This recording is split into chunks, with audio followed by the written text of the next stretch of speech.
Good evening, everyone. Welcome to the hospital. I'm Carolyn, and I have made it to the hospital. Went on a really interesting drive to get here.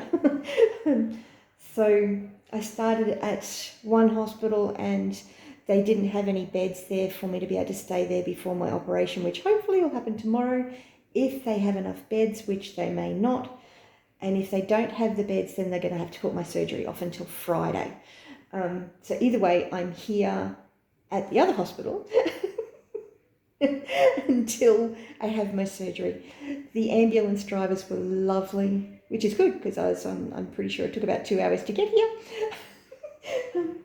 Yeah, possibly even a bit longer because we went from where I was out through Caminia and Lowood and Minden and then Rosewood. And then, oh my goodness, it was a long drive and pretty much all I could see was trees. But the whole drive, I did have my leg elevated, which is a really good thing because this morning I got to the hospital and I'd basically been sitting in the car from 8 a.m, got to the hospital at, what time was it? It was probably about 9:20 by the time I got to the hospital. So my leg had been down in the car all that time. I was already noticing the swelling had started again. Then once I got to the hospital, they popped me in a wheelchair, took me over to the fracture clinic and had my leg up on a chair while I was there. And then I got wheeled down to have some some blood tests as part of pre-admission stuff. And then sorry, I'm a bit fuzzy. They've actually taken me off my antioxidants, my Krill, and my antidepressant, which I'm using Stress Health from Modere, which has got St. John's wort, valerian, and a heap of B vitamins. They've also taken me off my Mega Iron and my activated B vitamins. So my brain's getting a little bit fuzzy and I'm getting very emotional. So yes, it's been a very much a roller coastery day, but I have to go off those before the operation because they're all blood thinners and you don't want to be taking blood thinners before an operation. So I was sitting in a wheelchair for well over 4 hours. Yes, my foot was elevated to hip height, but that's not above my heart. And my leg swelled up like a little balloon. But since I've been in the ambulance and had my leg elevated again and I was been laying down, it's still not quite high enough. So when I go to sleep tonight, I'll probably put this headrest down a bit, just so that my heart is lower than my leg. At the moment, it's about level. But yeah, so now it's a waiting game. But I'm in isolation for 24 hours. I have a room all to myself.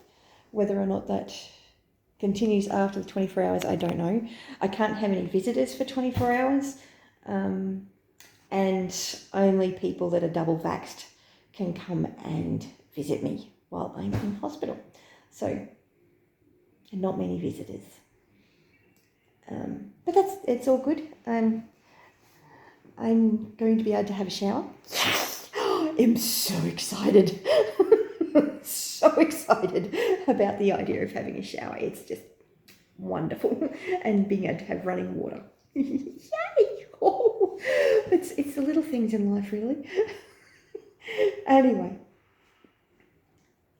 I'm really looking forward to seeing what God's going to do because at the moment the hospital are not real excited about me being in the container house after the surgery even. So I'm probably going to have to find some other form of accommodation for the next 6 to 8 weeks whilst I recover from this broken leg. So, but I am incredibly grateful to my neighbour out the back, Lee, who has my goats. She's looking after them and doing a fantastic job. My other neighbour out the back, Drew, he processed some roosters for me, which was fantastic. He's from South Down Water Farm and Forge. I'm not sure. And my friend Tracy, she's been coming and looking after some of my chickens.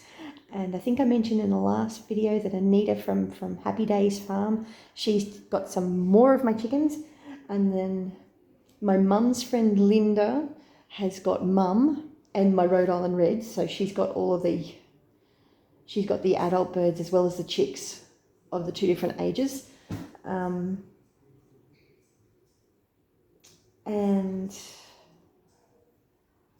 I've been really blessed. My sister-in-law's got the boys, so that has taken a real load off my mind and is helping me no end. The boys are happy, they're getting to spend time with their cousins, and they're just happy little Vegemites. It was a very long drive for Gavin after a very long day at work, because I think it's about an hour and a half drive to them. But the boys will be able to stay there for about a week, which is great. It really took a load off my mind knowing that the boys were safe and have somewhere that they're going to have a lot of fun over the holidays. But yes, so that's my update. So hopefully the swelling in my leg continues to stay down. After I'd been sitting in the chair for 4 hours, there was no gap there. It was hard right up against the cast. And you can see now that the swelling has gone down significantly since I've been laying down. So really, really pleased with that. So I think it needs to go down a little bit more before the operation, but hopefully it should do that while I'm asleep, which will be good. So yes, but that's basically the update for today. I hope everyone's well and happy and healthy and not got anything broken. And I'll catch up with you in the next video. And if everyone can keep me in prayers for surgery, either tomorrow afternoon, or Friday. I'm hoping it'll be tomorrow afternoon, but either way, yeah, because we need to have the surgery happen as soon as possible, because it has already been 2 weeks since I broke my leg. And when you get to the 3-week mark, that's when the bones start getting sticky and start thinking about knitting, from what I understand from what the surgeons were telling me. But yeah, anyway, you have a great one. Remember, you're either green and growing or you're ripe and rotting. And I'll catch you in the comments. Thank you so much, everyone, for all your encouragement and support. I'm really needing it at the moment, and I'm really appreciating it. Thank you so much, and stay tuned to see what God does next. He is my provider.